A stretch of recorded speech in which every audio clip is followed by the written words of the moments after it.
Welcome back into the official Life Madness podcast. I'm Jones, that's Eli, and we are here. We are back, Eli, and wow, we have a lot to talk about today. We just had one of the most electric Sweet 16s in Life Madness memory. Yeah. And it's going to set up one of the best Elite Eights I can think of for a long, long time. How jubilated were you watching this? So jubilated. I don't even really have the words to explain the levels of jubilation I was feeling. Mm-hmm. I mean, look, I think about the best Sweet 16s of all time. Obviously, you have the year 16-16. Great Sweet 16. And I think of, obviously, 1941. Yeah. Controversial year, but they had a Sweet 16 that year, and it was a good Sweet 16. And it got our minds off other things. Yes, we nice. needed a good Sweet 16 that year. We did.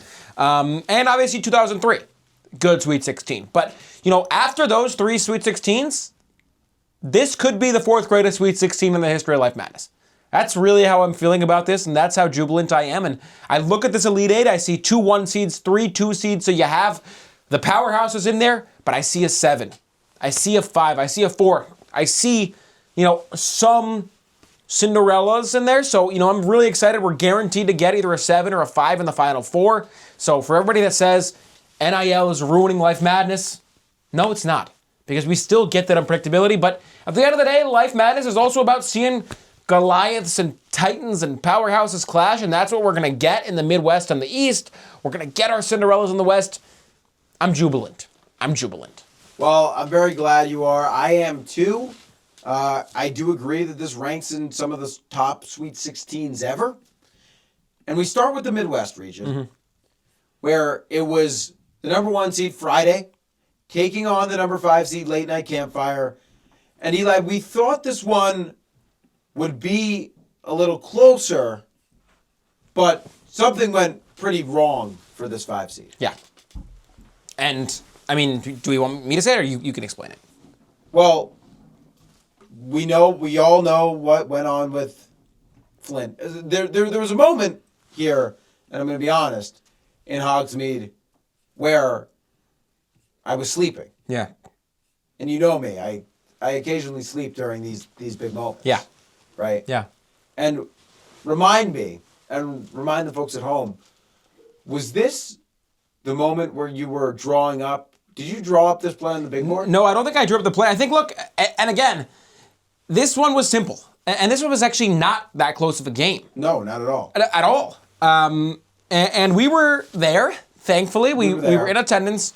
And I know I said on the podcast a couple days ago, we were going to be in Whoville, and we didn't know if we were going to be in Hogsmeade and or Radiator Springs. Well, luckily, we got to both. We did. So we were very lucky. We played in a game in Radiator Springs. We'll talk about that. But we were in Hogsmeade, Jones. And this game, honestly, and the reason, you asked me a question initially, I gave it right back to you. Because this feels like a lifetime ago. We just yesterday witnessed maybe the greatest game in the history of Life Madness. And now we're talking about a game from Hogsmeade 2 days ago. It feels like I was a different human being back then. So I was a little bit discombobulated. I was a little bit thrown off. Apologies. You should never apologize. Okay, well, I did. And you know what? Messina, you can rescind that apology. Messina, take it back. Yeah, Messina, delete that part where I apologized, please. Rewind that, please. Thank you. But no, but seriously, this Friday game was the game where match just never got started. That's right. They never could start in this game. That look, is right. This is a Late Night Campfire team that I've been really high on all season. I was, really a believer of theirs. I liked what they did in the last round against Parlay hitting before halftime. That, of course, a DoorDash delivery of the round when S'mores got the play, and I drew that up on the big board. That's what you drew up. That's what you were thinking about. But yeah, this was a game where match just never got started, and it was non-competitive. And this is a Late Night Campfire team. Look, we could talk about all the fantastic success they've had this season. When you're so reliant on that, on one guy like Match getting in the game and playing, you're kind of a one-trick pony. You're a one-trick Campfire. And you can't be expected to beat great competition like Friday like that when you need one player to start every single game. And Messina, if you could show that instant replay, that would be fantastic.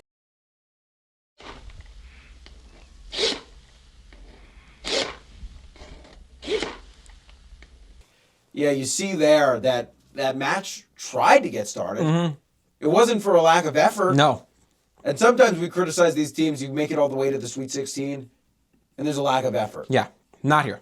I think of when Water and Oil battled in the year 11. Mm-hmm. Right? Yeah. And Oil showed up to that game, they didn't care. No. And it's kind of like Potatoes in the first round of this year. Yeah. Showed up baked. Baked. So you can't criticize Late Night Campfire for that, but you can criticize them for just running into a team that was better prepared, better coached, and Cold Beer cleaned up. Cold Beer, I mean, I know that in a couple days, I think it is, National Player of the Year will come out, and that's exciting. Yeah, I think literally next week. Yeah, next week, National Player of the Year will be announced. Of course, Gimme 5 will have it first because Christopher Walken is so good in the trenches. Yeah. Yeah. So I'm excited to see if it'll be Cold Beer, if it'll be Perry. Because remember, the tournament certainly factors in, but it's also somewhat of a regular season First, it's a award. very much regular season award. Right. We have But- Tournament Player of the Year. That's a separate award. Right. Well, there's the player of the tournament, of course, yes. But it's hard to tell me that I'd be hard-pressed to believe that the committee doesn't let a little bias sneak in from what they see after the regular season. So Cold Beer certainly up for that. And if there is any bias of this tournament in there, he's certainly solidifying himself with what he's been doing as of late. Well, let me ask you this, Jones, because, look, everybody at home who's listening, if you're listening to this, you know this about me. I'm a diehard Friday fan. Yep. It's been in my family for generations. I've grown up loving this team, rooting for this team. Cold Beer's playing fantastic. Yes, look, there's an asterisk next to this game in the sense of, okay, match couldn't get started. Late Night Campfire was never really in it. Mm-hmm. But I've been seeing everybody in the comment sections, which, shout out to our commenters. They've been great. Everybody's saying Friday didn't deserve to be a 1 seed. Okay, they went 31-0, they beat everybody. Friday shouldn't have been in the tournament. Saturday should have been in over them. Mm-hmm. Well, there's a reason we play a conference tournament. We had a day conference tournament. Mm-hmm. Friday won. Friday beat Saturday. So that argument invalid. Right. Then everybody's saying... Not fair and square, but... Completely fair. Then everybody says, well, you know, Wii Sports is going to upset Friday, going to beat Friday. Then Friday wins, and everybody says, well, Wii Sports got such a tough matchup. Okay, so you're admitting Friday is legit. Now, everybody's saying Late Night Campfire spread is a lock, money line's a lock. Friday blows them out, wins by 60 points. And now everybody says, well, Friday's had a Mickey Mouse schedule. They haven't had to play anybody. They're fraudulent. When are we going to stop moving the goalposts for this Friday team and just admit they're awesome? And this is the same Friday that every single year in the modern era, Jones, since 1991, they have 6 titles. And I'm just sick of the disrespect. I'm sick of this team coming out every single week, showing why they are one of, if not the best team in the LCAA, at least they've been this season, and people continuing to move the goalposts and say, when are they going to play a real team? These are not fair wins, et cetera, when all they do is show up week in, week out, and take care of business. Well, I think that's a kind of a good segue, because I think this other game that took place in Hogsmeade sets up Friday for a matchup, which we'll talk about in a little bit, where they won't be able to make those rumors, make those complaints go away. Because I think this 2 seed is fraudulent. Oh my God, I'm so sick of this. This 2 seed is fraudulent. First night of vacation, you are a fraud. They should have lost to Pyramids in the first round. That's how I feel. I think Ryan Hammer was correct about that. But anyway, they take on College from Hogsmeade, and this was about the saddest game I've ever experienced. Yeah, Messina, can you run back a clip of Jonah's song briefly? Wait, I was going to actually try to recreate it. Oh. Really quick. And maybe you could sing with me. I don't know the words. Well, do you want me to get your guitar? Oh my goodness. Should we get the guitar on? Ready, Messina? Let's do a cool transition. Hold out your hands. No guitar, guitar. Look at that transition. Wow. Good You're transition. A magician. Yeah, thank you. And good work, Messina. So let's sing this song again. Let's because hear it. obviously College loses in a really tough game. Just to give you a little bit of a summary, they had cut class, right? They were keeping these bad players on the bench, getting an F, flunking out, student loans, and then suddenly they all got in the game at the worst time and bailed out first night of vacation, who was able to keep baggage in the game. Mm-hmm. He really found himself out there, which was good. Okay? Now sing along with me, Eli, for what was a sad tale of my champion going out. College, college, it's a place you go to get more knowledge. But it's really so much more. It's the place you can pass out on the floor. And all the girls show up at your door. They really deserve so much more. They deserved a spot in the Final Four. And now I'm considering castration because they lost the first night of vacation. They lost their spot in heaven. They lose this one 53 to 47.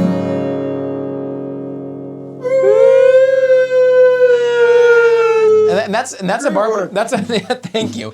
I just came up with that off rip there. I was improvising with you. Yeah, you were great. You said, I don't know the lyrics. Of course you know the lyrics. Was that a Barbin original? Did you write that one just on the spot, or had you been kind of ruminating with that for a long time? No, it was a co-written song, the two of us. As you know, in Give Me Five, we co-write everything. Yeah. We're very close like that.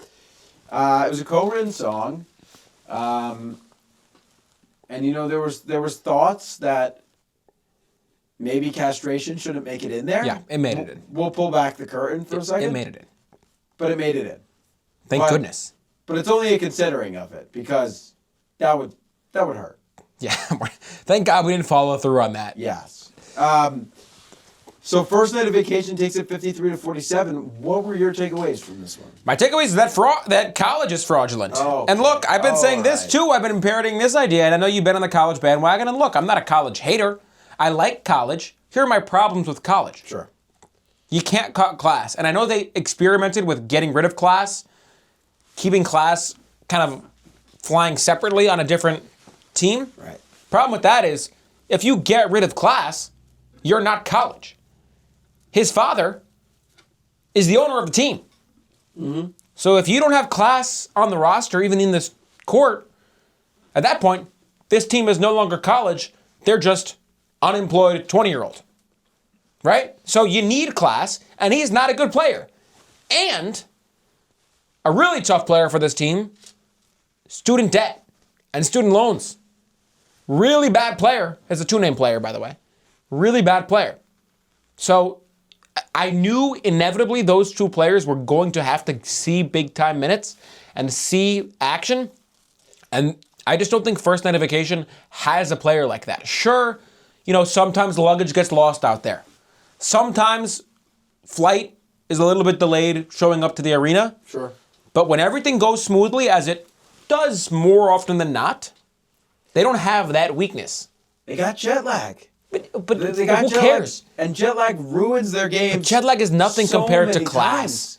He's fine. Jet lag, he's not a great player, but you get out there, you say, Jet lag, just man up and just play. And he can do it. But jet lag is a player you have to get through. Class can be a positive player. No, what? Class can certainly be a positive player. Give me one example of a time that class has played well. Class played well. I remember a personal time. Class was playing to the tune of Kindness. He was Kindness Class. Oh, wow. And Never heard of that guy. It was one of the best players I've ever seen, got to be under the tutelage of, and I looked forward to seeing Class play. Yeah. So that happens sometimes. That's something I cannot relate to. I don't think I've ever liked watching class play. And talking about potatoes showing up baked to the arena, you could show up baked to watch some of Class, watch his games. We're not condoning that. We're not condoning it. But, there's really no rules when it comes to watching college. I mean, it depends on your coach. Well, it depends on your coach. But usually. Jones, this sets up a matchup.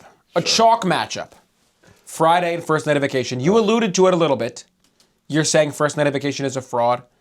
Are you locking Friday? Because we're picking every game.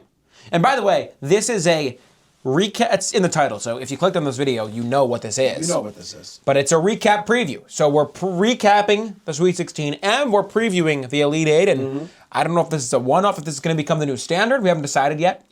Let us know in the comments if we should or not. But so we're doing both. So we're recapping and we're previewing. So that was the recap portion of the Midwest. And there's the preview. Now it's the preview. And in the previews, we obviously pick the games. So I'm taking Friday. I think they're the best team in the country. They're my national champion right now still. Or I think I picked actually playing outside until dark. We'll get to them. But I think Friday's at least getting to the Final Four. So I think they'll have no problem with this game, and I think they'll win by probably 15, 20 points. I totally agree. I pick Friday too, but I don't commend them at all. You know, this will be a kind of game where Daniel Craig probably goes off because they can get those role guys more minutes. First night of vacation, you're nothing. You'll never be anything. And the fact that you're here over college, who actually would knock out Friday, is disgusting. Let me ask you this. If first night of vacation if Friday wins the national championship, will you give them their flowers then? Nope.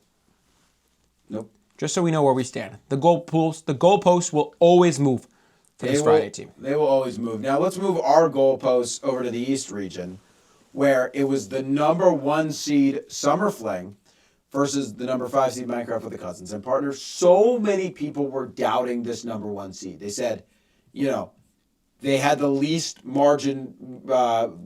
big margin of victory against seeing an acquaintance, the least margin of victory against a 16 seed. They should have lost to Drake May. Shoulda, coulda, woulda. This team keeps going. They've been pretty impressive. And talk about another National Player of the Year contender, Cake by the Ocean. He's been so good, flanked by that number 2 man, Danny Zuko. And then on the other side, there's a team, Minecraft with the Cousins, who many people picked to go out of the first round of House Music. Many, many smart people, including one smart guy in this vicinity. However, they didn't. They set a great creeper trap. Head coach Steve has been so good. And then what they did in this game, they really got in their own way at the end of it. Yeah. I did the film analysis. Messina, if you want to flash it on the screen, you can. Well, flash it, please. They put an interesting tandem out there. Flint and Steel and TNT. Mm-hmm. And Jones, those guys should never see the court, right? Nope. We've talked about some of the greatest brawls in Life Madness history. Famously, oil and water. Right. Many fatalities that day. We were not in attendance, thank goodness, but we had some family members who were there. Thankfully, they survived, but they bore witness to the greatest travesty in the history of Life Madness. And since that oil and water fight, there's been many more fights, right? Yeah. Light and Dark, famously fought. Cinnamon and Raisin, famously fought. There's been so many, I can't even think of all of them. Yin and Yang. Yin and Yang, yep. Terrible brawl. That one ended peacefully, thank goodness. It did. But, I mean, this is up there for me. Honestly, this TNT and Flint and Steel came to blows on the court. They somehow exploded the entire court. Mm-hmm. It can't happen. And this, to me, just says, and again, this is Summer Fling team is a team that everybody is saying also, they're frauds. They haven't played anybody. Okay, they're a 1 seed. They haven't looked convincing. And I get it. There's some merit to it. Okay, everybody said Drake May was amazing too, and look what they did to him. So there's not a lot of merit, but there's some merit. But Jones, at the end of the day, half of Life Madness is being impressive and winning games big and dominating. The other half is just not making the big mistakes. Yeah. And that's something that these 1 seeds have done week in, week out. And that's what Summer Fling did here. Sure, nobody was amazing. Yes, Zuko was good. Kick by the Ocean was good, right? Late Night, Out Under the Stars was good. But nobody was awful. And that's something that a lot of these lower seeds could learn from these ones. Because in a big situation, Minecraft with the Cousins blows up the entire court. That loses you Life Madness. And these 1 seeds haven't been doing that. They certainly haven't. And what I like to say, at the end of the day, it's night. And it's night for this Minecraft team. Mm-hmm. Because they did make that big mistake. Mm-hmm. And team chemistry is so important, and it gets accentuated as we get further into this tournament. So Minecraft with the Cousins with a tough 55-45 loss. But I'm not going to sit here and say that said more about Minecraft with the Cousins. I am going to give Summer Fling their flowers. Okay. Because we did mark them as maybe the weakest 1 seed, and they're still here. They're still fighting. And not to give too much away, but you probably already know this, 2 other 1 seeds went out. Yeah. I do know it. They're one of 2 1 seeds remaining, the other 1 seed being the Powerhouse Friday, the number 1. Oh, now you want to say powerhouse. Well, they're like a powerhouse, quote unquote. Powerhouse. They're a powerhouse, quote unquote. But are they a powerhouse yes. deep down? Yes. No. Yes. So Summer Fling wins that 55-45. Now flexing down to the other game that was played in Radiator Springs. That was Afternoon Nap taking on P.E. We were at this game. We were more than at the game. And something rare happened. We were invoked into the game. Yeah. And for those of you who don't know about the LCAA, there is a clause. It's called the DeVere clause. And every team in Life Madness theoretically can invoke the DeVere clause if they want to. And it basically means Jones and I have to play in the game for the team. And it's very rare. I can only think of, it only happens probably once every couple years. The last time it happened, 2018, it was skydiving invoked it. Jones and I had to play for skydiving. That was frightening. We survived. Very scary. But it was a very scary moment. Thank goodness Parachute got subbed into the game. Yes, he helped us greatly in that game. But every team can technically invoke the DeVere clause, but it's kind of looked at as a last resort because obviously Jones and I were good. We're great analysts. We're good at other things. We're not that good at life sometimes. Yep, no. And so asking to put us in the game is a questionable move, and it really shows that a team is kind of struggling. Yeah, desperate. So in this situation, for Afternoon Nap to evoke the DeVere clause, obviously they were down by 21. But how did you react when we got that notification that we were going to have to play? Well, I was not thrilled because I like always my spot at the stadium. Yeah. We had good seats, too. We were next to Lightning. We had good seats, but not box seats this time. We were low down, Yeah. which was nice. In the pit. In the pit. And so I was a little nervous going into the game, but I also knew this was nothing like the great skydiving debacle of a couple of years ago. No, thank God. Right? It was Afternoon Nap. So doable. Such an easy task for us. We got out there and we were snoozing immediately with the whole team. And you know, as soon as you get on the court for Afternoon Nap, You must sleep. You must sleep. They make you. Right. Otherwise you get ejected. And I did not want Angel Hernandez to eject us. No. No, I've been ejected by him, one too many times. Yeah. Once. Yeah. And one is too many. That's too many with him. One is too many. So we got out of the court. We started snoozing.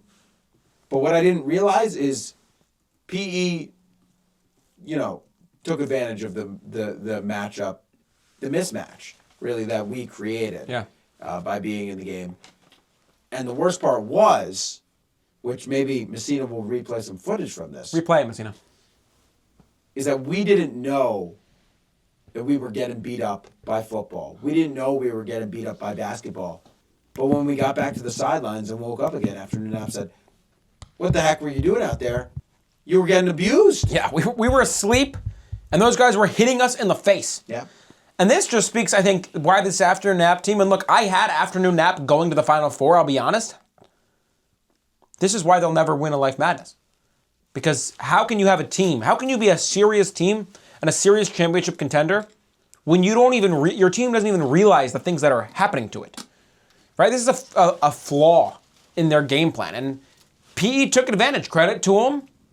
P.E. wins it. What was the final score? 68-32. So it ended up after they invoked the DeVere clause, it wasn't particularly close. No, it didn't even get better. I don't think any teams will be invoking the DeVere clause anytime soon, so I guess it's a win for us in the sense of we won't have to play any more games anytime soon. Thank goodness. I would hope not. But that's the final score. And Jones, this is going to set up another chalk matchup. And these two games obviously will happen tomorrow, Wednesday. 2-1-2 games. The last time we saw 2-1-2 games, I think it was 3 years ago. Didn't happen last year, didn't happen the year before. 3 years ago, yep. It is chalk as it gets. I'm kind of excited to see this one, though. Yeah, because I think this is going to go the other way. I think this is going to be, we just said in the Midwest, we think it's going to be 1-2. We both agreed on that. I'm picking 2-1 here. I like P.E. over Summer Fling. This is what I projected here at the end of the day. I may have gotten, some of the other matchups wrong, but you can go back to my East Big Board review, and I said it was going to be Summer Fling versus P.E. It was going to be all chalk. You did. And I said P.E. was going to win it. And I stand by that. I think P.E. is the better team. I think Summer Fling's very top-heavy, and P.E.'s got some diversity. Obviously, we know about their downsides. Can they keep fitness gram pacer test on the bench? Can they keep throwing up on the court and going to the nurse on the bench? Obviously, things like that. Can they get deodorant into the game? All those questions that we have. but I think that will be resoundingly answered with a yes. And PE's going to win this region, partner. What do you think? I think I agree. I think I do agree. And I don't know, do we get locks? Do we get upsets? How does this work? I mean, at this point, we're picking 4 games, right? Maybe we get 1 lock each. 1 lock each? Yeah. Okay. So I haven't used mine yet. I haven't either. Okay. I wonder where you're going to use it. Are you using it here? No. Okay. I think PE takes care of business, but I think it's going to be close. I do think this Summer Fling team is legit. And honestly, Jones, I know we have to be impartial. I'm rooting for Summer Fling. I'd love to see Summer Fling punch their ticket. I think they're a fantastic team. I think they're an exciting team, a team that a lot of people have been sleeping on, a team that, sometimes I wish I was still playing for. Oh, okay. I remember the last time I played for this team. That's good to know. It was glorious. Yeah, it's not bad. It was glorious. And, to know that I'm not playing for that team, at least right now or this summer probably. You never know. Never know. I do believe that Summer Fling is going to lose, but I hope that I'm wrong. Let's move now to the South region. And Messina, just give us some music.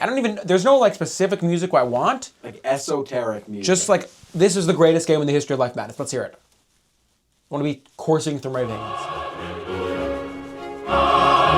Oh, that's glorious. Oh.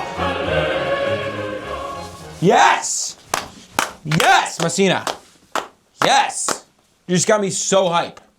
Messina always gets us hyped up. So hype. It's beautiful, but it's easy to get hyped when you have this game. game. We are talking about the game of the century. It was 1 seed destroying Bruin Fantasy. It was 4 seed golf with the boys. And Jones, we were at this game. At least we thought we would be. And I'll give the story a little bit, and then you can go into the game. Go ahead. We were not planning to be in Bikini Bottom. We were in Whoville. And one of our friends texted us. He's a crab. And he texted us and he said, guys, murmurings. I'm hearing murmurings that this is going to be the game of the century. And obviously the first time we rolled our eyes. Okay. This guy texted. A million games, yeah, crab. I've seen a lot of games in a lot of centuries. But we were like, okay, interesting. We'll play it by ear. 5 minutes later, he says, murmurings are getting louder. We said, okay, whatever. 10 minutes later, he said, the murmurs have turned into talking. Yeah. And at that point, we were like, all right. They're not just murmuring, they're talking, we gotta go. So we immediately booked a 1-way ticket to Bikini Bottom. We go to Bikini Bottom. Really hard to get to, by the way. You have to go in a submersible, which I don't really like submersibles. You had a good time. Right. You get, I was going to say constipated, but that's probably not the No, a little claustrophobic. I mean, that's the word. And the whole thing is controlled by... He gets constipated, It's controlled by an Xbox controller. Yep. The submersible, which really freaked me out. But we get in the submersible, we go down to the depths of Bikini Bottom, and I'm in there, and we get out, and we're like, all right, finally we've made it to the arena. We walk over to the arena, sold out. We were going to buy tickets at the box office, completely sold out. So we try to scalp it. Go over to some plankton guy, and he's selling tickets. And we say, 2 tickets, we'll give you 5 billion doubloons. He says, no problem. Gets out his wallet, badge. Immediately badge. He says, I'm a member of the police department here in Bikini Bottom. We were like, God, this always happens to us. So we get arrested. We go to Bikini Bottom jail. And Jones, we met somebody in Bikini Bottom jail who was actually supposed to play in this game. Right. We run into Tiger Woods. We say, Tiger, what the hell are you doing here? You have a game. You have a game. And he said, guys. He said it in a kind of a muted tone. I think there was something going on. Yeah. But he said, guys, you'll never believe what happened. And we said, wait a minute. Tiger, let's see. You got in a crash. And he said, yeah, how'd you know? And we said, just a hunch. But he was driving the team bus for Golf with the Boys, which I don't know what they were thinking. No. The regular driver was out. He had a covering on, the driver. And even throw quadruple bogey, make him useful for something. Put him behind the wheel. Yeah. Put him behind the wheel. I think he'd be fine. Yeah. Quadruple bogey does not booze him before the game. But what I'm saying is they have a literal driver on the team. Yeah. They have a driver. They do. They have driver. Yeah. Why did driver not drive? Yeah, well, anyway. Makes no sense. They thought Tiger Woods was the best driver. Flips the bus over. Thank goodness everybody here was okay. Everybody was completely fine. Not a scratch. The bus, dust. It turned into dust. It turned into dust.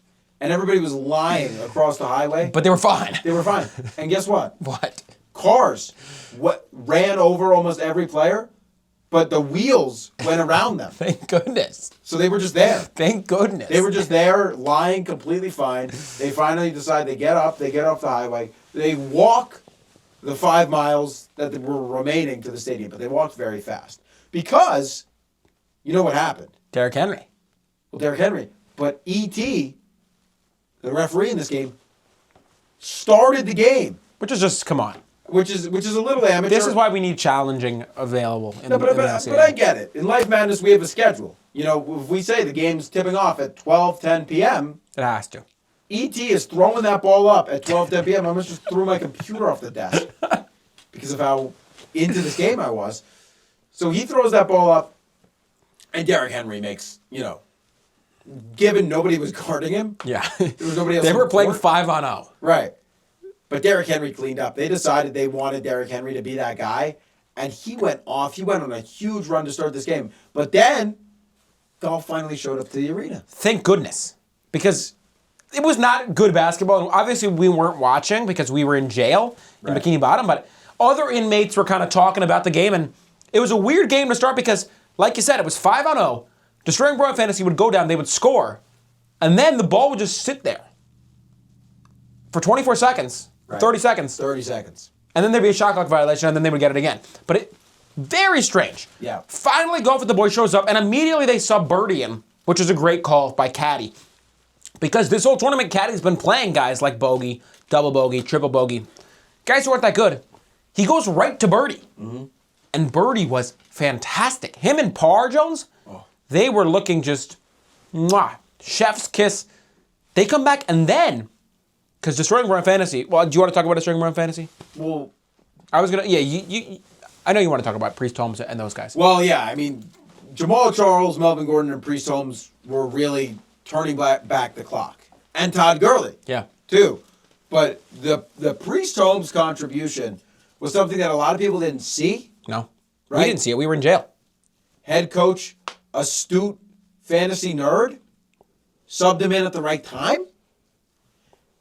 And Eli, I was wowed by what Priest Holmes still had. It was almost a holy performance by the Priest. Yeah. And from there, it kind of looked like this one seed was going to win the game, dare I say? Yeah. Yeah, it did. And things changed. It did. But then, Jones, maybe the coaching decision, if not for the move that Payday made, and we'll talk about it a little bit, this is one of the best coaching decisions I've ever seen. Yeah. They bring in 1 or 2 brews with the fellas. Right? And this is an important part of the Golf with the Boys team. The golf is good. The with the boys might be better. Yeah. And a couple brews with the fellas. He doesn't always play, and when he does, sometimes hit, sometimes miss. He hit in this one, and he hit big time. And Jones, this game was tied 50-50. It went to overtime. Mm-hmm. This is the first overtime since last year. We saw one overtime last year between Swimming Pools and Heartbreak Drake, I believe. It was Shazamming a song in Heartbreak. Oh, Drake. yes. Overtime that game. Incredible. Incredible. Sent Drake back to Marvin's room. Yes. Oh. But this game went to overtime, and thank goodness the warden at Bikini Bottom Jail is a big Life Madness fan. Because when he heard this game was going to overtime, he put it on his TV, and thankfully his TV was kind of angled in a way that we were actually able to see it through the bars. Right into our cell. And I was surprised. He actually saw that we were watching, tried to put up a privacy screen on the TV, but it didn't work. No. And then once things started getting crazy, he took the privacy screen, he smashed it over his head repeatedly. Yeah. And he said, I'm sorry that I ever considered putting this on. Yeah. I'm an idiot warden. Yeah. And then He jailed himself, right. Then he got in the enclosure with us. which was crazy. With Tiger Woods. So it's us, the warden, and Tiger Woods Yeah. all It watching was from quite the behind group. the bars. Yeah. And the warden actually then bended the bars Mm-hmm. so we could see right through it. Yeah, it was so, great. So we had a perfect view of this ending. We did. And do you want me to talk about the ending, or do you want to talk about the Tell ending? us the ending. Tell us the ending. Jones, when we talk about great play calls in Life Madness, I think about face masks in 2020. I think about corn shucking in the early 2000s. Obviously. I think about, happiness a long time ago. I think about Stone in the Stone Age. But Jones, this play call by Golf with the Boys, head coach Caddy. Messina, maybe put a screenshot of the play call on the screen because we have it on our whiteboard. That would be great. They inbound it or Birdie inbounds it. He hits Eagle. Eagle then drives, does a little bit of a spin around, hits Albatross at the top. Clock is counting down. He then spins inside. He's got Condor cutting through the lane. A beautiful pick on the backside for Condor to get free. He comes inside, takes it to the wrap. He hits it as time expires. Condor, he doesn't even play for this team usually. He gets in the game, and Golf with the Boys wins it. And the tie-breaking score, I forget what it was. It was, I think, 12 votes was the difference here? It was about 12 to 13 votes. Which, I mean, 50,000 people voted. 12 votes in a tiebreaker? We've never seen a game this close since the BCs. It's a game of inches. It's a game of inches. And at the best, most important moment, Golf with the Boys had that play call. Yeah. And that's why, like you said, it comes down to coaching. It comes down to coaching and it comes down to execution. They had both in this game. They win the game of the century, 50-50 tiebreaker. Just Magical. pure goosebumps. Madness. Pure goosebumps. And you know what? Some people would have said, yeah, it's nicer to actually see it from the Pineapple, Oh. which is what they call, the stadium yeah. there. But no. No. The prison cell was actually nice. It was great. And shout out to the warden. He's probably listening. He's probably listening now. He said, oh, I know you guys. Jones. Of course. Jones, Eli. You're happy right now. You're smiling. I know. And That's why I don't want to even keep going. Should we end the podcast right now? We should, but we shan't. And this game was And this is the thing about Life Madness. We're sitting in the prison cell. We're hugging. We're embracing each other. We're embracing the warden, Tiger. We're all partying. We're so happy. And then the game ends. Yep. The next game starts, and we're locked in. It was the 2 seed, the other game in Bikini Bottom, finally securing your crush against Perry the Platypus. Perry comes out flying. And we're still buzzing. Tiger's there, Warden's there, we're happy, it's great. Right. Even having a few bruises at this I know, point. which was ill-advised. And Tiger was getting excited. Shouldn't be doing that. No. But this game started to turn. Finally securing your crush started to come back. Yep. They started to really close the gap. Cafeteria chats. Amazing player. Mini golf Great dates. player. Ice cream dates. Trojan. First kiss. All these guys were playing Far. fantastic. Yep. Jones was tied 48-48. And you couldn't watch. Nope. This was a situation of I needed to gouge my own eyes out so I wouldn't look because I couldn't look away, obviously. But then what happened was, really tragic. Perry had cut down the lane and scored. Trojan let him through. Yeah. A rarity for Trojan. Usually so solid. Usually so solid. Lets Perry through. He scores. And then the end, one shot. Yeah. A 4-point play. And they kick it out. Final stringer crush goes down the court, and I feel like I was watching it in slow motion. I was watching it on the screen still through. I was watching you.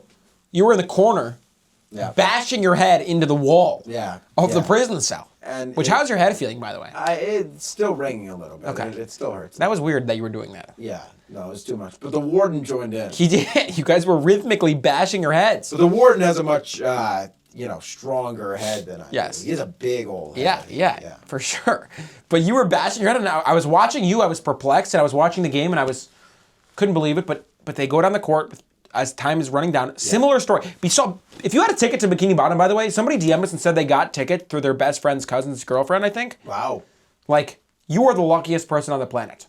Because being at these games back to back games, would have been insane. Can't But imagine. Jones, they get it down. They hit first kiss in the corner. Puts up a 3. It goes. And he's fouled. Hits the end one. They win at 52-48, and just heartbreaking. Perry the Platypus goes out for the 3rd straight year in the Sweet 16. And look, we have 2 things I want to ask you here. Number 1, the warden was so gracious after that. He saw how distraught we were. Let us out of prison.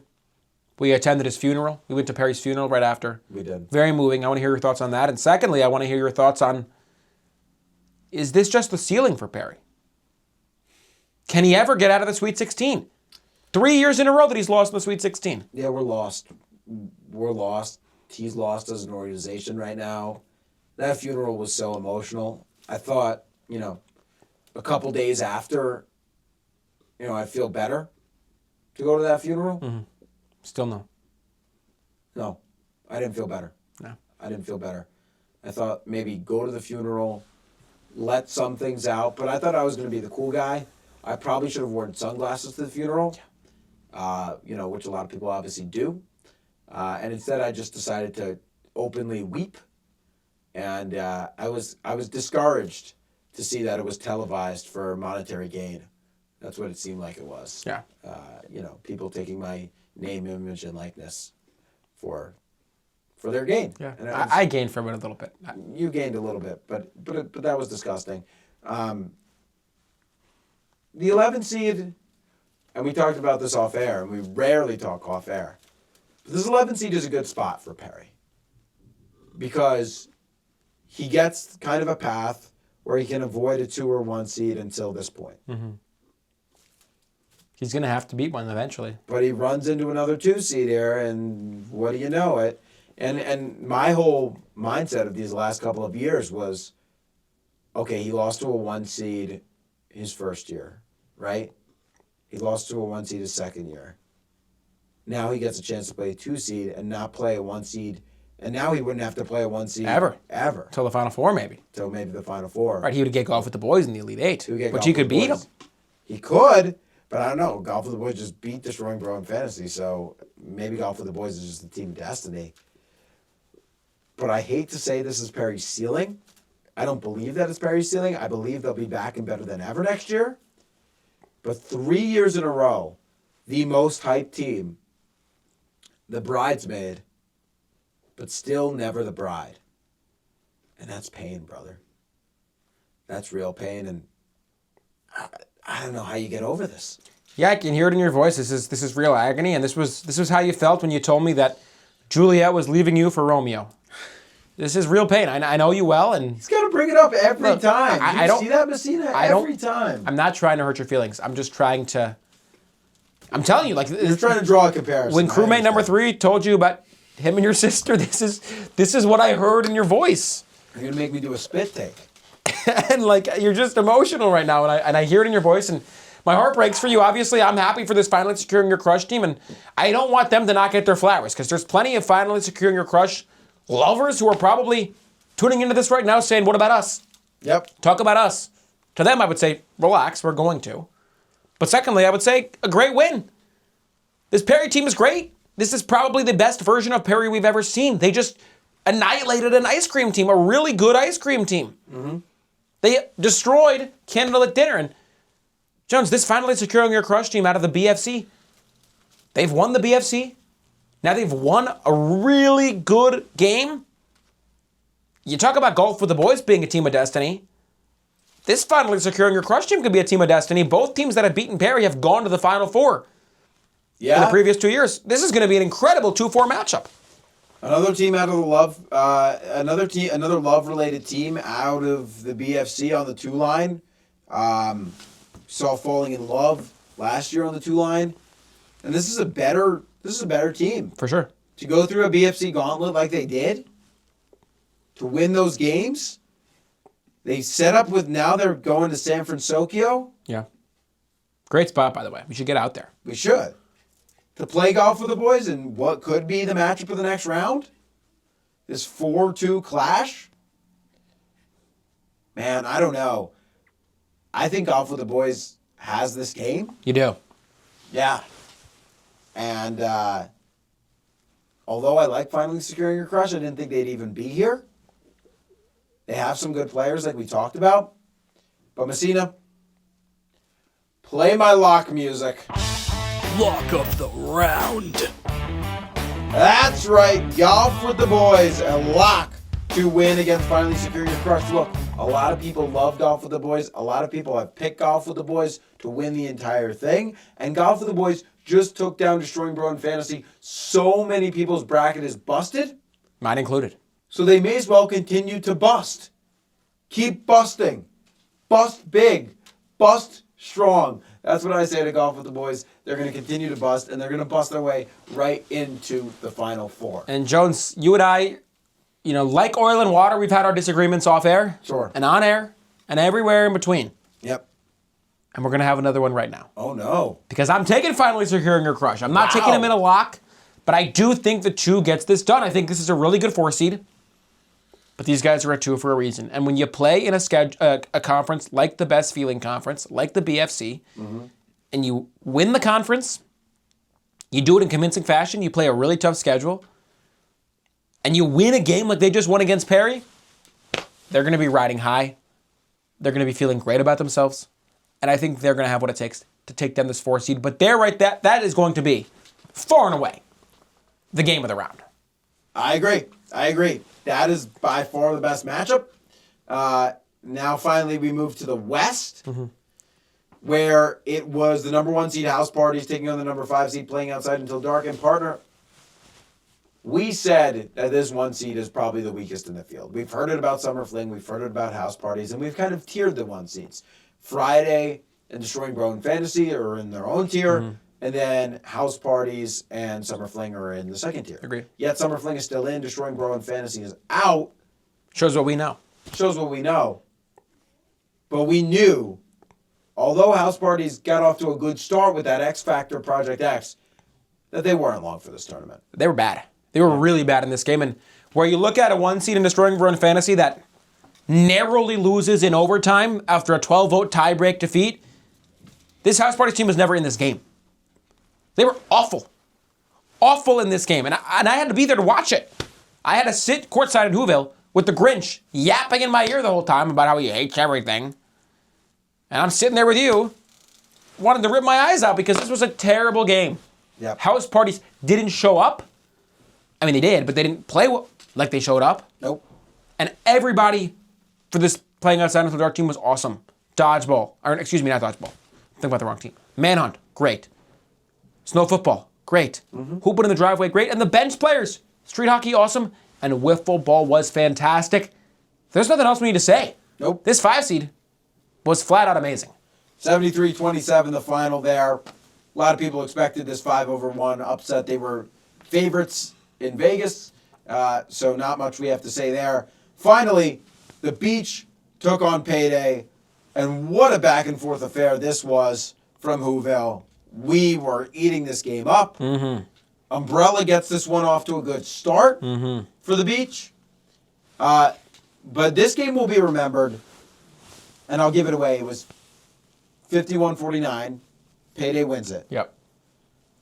But what will be remembered is not only the score, but the great, genius almost, deal that head coach Wallet made for Payday. Yeah. Tell them about the deal. It was incredible. And look, this was a... what was the team again? It was Payday and It was Beach. Excuse me. Yeah, I don't know. Yeah, Just had a little bit of a moment there. So many teams. Yeah.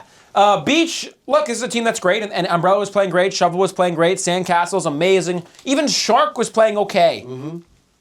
But Sun is their crown jewel. When Sun's not out, Beach really struggles. And in this game, initially, he was balling, he was hooping. He had a quintuple, which is really rare to see in this game. Obviously, rebounds, assists, steals, minutes run, and miles covered. Obviously. Not points. No. But he was fantastic. Quintuple. We haven't seen that in 27 years. And Payday needed to get an answer. They needed to make an adjustment. And the move that you're talking about, Jones, they made a phone call mid-game. They acquired a player mid-game, which I know everything about the LCAA. I didn't even know that was allowed. Apparently it is. It's a loophole. They acquire this small white bottle of liquid. I don't even know if it was really a liquid. It's more like a cream. Called Sunblock. And Jones, let me just say about this player, aptly named. This guy goes to guard Sun, right? They man-mark Sun. He blocks every single shot. He was setting screens on Sun. He wasn't even on the same team. He was just screening him, which isn't even allowed. Right. But the refs, Stevie Wonder, didn't see it. But Stevie Wonder, he should not be a ref in the Final Four. I hope they get him off there because he's been bad. I thought you were No, but a Stevie he Wonder was bad. defender. He was bad in this game. Yeah. Didn't see a lot. But what a move. Sun blocking everything, screening everything. Sun was completely neutralized. Jones, Payday looked awesome. This is the best 7 seed since when? Long time. Maybe ever? At least 150 years. At least. And then the incredible play at the end of the game to Sunblock gets injured after playing so well and gives his Messina, show the visual display that I showed of this, but gives his skills over to Benjamin Franklin. To Benjamin, as we like to call him. Benny Frank. Benny F. And he makes the game-winning block and then goes coast to coast, lays it in. 51-49 your final. Magical. Sets up quite the 5-7 clash in the Elite Eight. Messina, what's the last year there was a 5-7 Elite Eight game? Yeah, Put it on the screen. Flash that. The 5 seed playing outside till dark. The 7 seed Payday. And you haven't used your lock yet. And I'll leave the floor to you because I assume this is where it'll be used. This is where it'll be used, and it'll be used. And I know. You know which way it's going to be used. The 5 seed, look, I picked him to win the Natty before the tournament. Go watch my West Big Board video. I've been high on them all year. And Jones, go watch my West Big Board video. This was my Elite Eight. Really? Yes. Wow. Go watch it. I said a 5-7 Elite Eight matchup. This is what I had. Wow. I just know ball. You know ball, apparently. And this is what we have, and it's incredible. It's remarkable. My lock music, Messina, please. Lock of the round. If you just in the last 7 seconds went and watched my Big Board video, you would know where I'm going with this. I'm sticking to my guns. I'm taking the 5 seed, playing outside till dark. They're going to run riot in this game. They're probably going to win by 47 points. Wow. They're going to beat Payday. They're going to go to the Final Four. They will then beat Friday and then go to the National Championship and win it all and cut down the Nets in Gotham City. I'm sticking to my guns. Who are you picking here? I'm staying with them as well, playing outside till dark. I thought Payday should have lost in the first round. They've made some real... I mean, Wallace's been so good in his substitutions, getting 20 into the game, getting 5 into the game, getting Ben Frank into the game. Those things have been so important for this lineup, but this is where it comes to an end. Yeah. Playing outside till dark will win, and if we can agree on one thing, they'll beat Friday as well. Wow. So that wraps up our previews, our picks, Yep. our recaps, All of it. and gosh, talk about an amazing Sweet 16. Partner, we were lucky to witness that. So many things, from sitting next to the Grinch in Whoville, to sitting in the pit with Lightning McQueen in Radiator Springs, to sitting with the warden bashing his head in Bikini Bottom. We were in Hogsmeade too. And we were in Hogsmeade, obviously. We were everywhere. And my head also got hurt from that, now I'm remembering. See, memory loss. From trying to run through the wrong brick wall to platform 9 3/4. Yeah, we were at platform 9 7/4. Right. So that's a story for Another another day. Do you have any parting words for us? Yeah, I just want to say we have the best job in the world, Jones. We do. To be able to be paid billions of doubloons every minute to go watch these games and travel to these awesome places and, meet these fans at these games. The crowds are amazing. If you haven't been to an LCAA game, you need to go. We truly have the best job in the world. It's a pleasure to break this down, and I can't wait to see what happens in this Elite Eight. It starts on Wednesday, tomorrow. So if you're watching this on Wednesday, it starts today. Elite Eight's going to be awesome, and then we're going to be at Gotham City for the Final Four. I think we'll have a vlog coming of our travel to Gotham City. We will, yeah. I'm excited for that, so it's going to be awesome. Nobody else I'd rather be doing it with. Nobody else I'd rather be doing it with you, with producer Messina. So we love everybody listening. We love you all. Thank you for supporting, and we'll be back soon, right, Jones? Jones, Eli, Life Madness official companion podcast. We will see you next time.